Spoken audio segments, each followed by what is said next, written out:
Welcome to our women health series. आणि या series मधला आजचा आपला टॉपिक असणार आहे सर्वायकल कॅन्सर. तर त्याआधी जाणून घेऊया सर्व्हिक्स म्हणजे काय.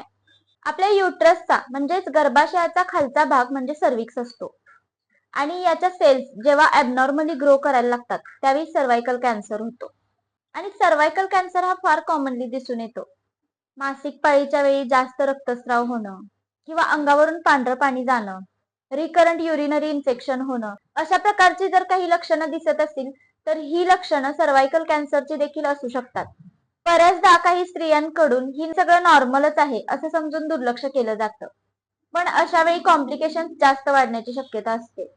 त्यामुळे 15 दिवसाच्या पेक्षा जास्त एखादी तक्रार जर राहत असेल तर तुमच्या जवळच्या डॉक्टरांशी नक्कीच कन्सल्ट केलं पाहिजे.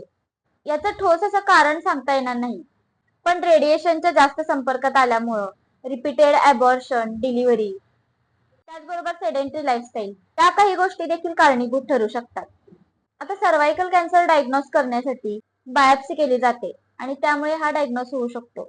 यामध्ये किमोथेरपी, रेडिएशन अशा प्रकारच्या ट्रीटमेंट्स अवेलेबल आहेत. आता जर होमिओपॅथिक ट्रीटमेंटचं सांगायचं झालं तर होमिओपॅथी ट्रीटमेंटसाठी पेशंट प्रत्यक्ष समोर असणं गरजेचं आहे. पेशंटची सिम्प्टोमॅटॉलॉजी माहीत असणं गरजेचं आहे.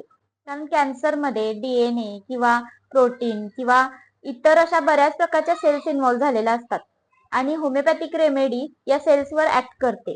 मग यामध्ये जी रेमेडी आहे ती शॉर्ट ऍक्टिंग आहे की लॉंग ऍक्टिंग आहे हे सगळं बघावं लागतं. त्यामुळे सगळ्यात महत्वाचं जे आहे ते म्हणजे डायग्नोसिस.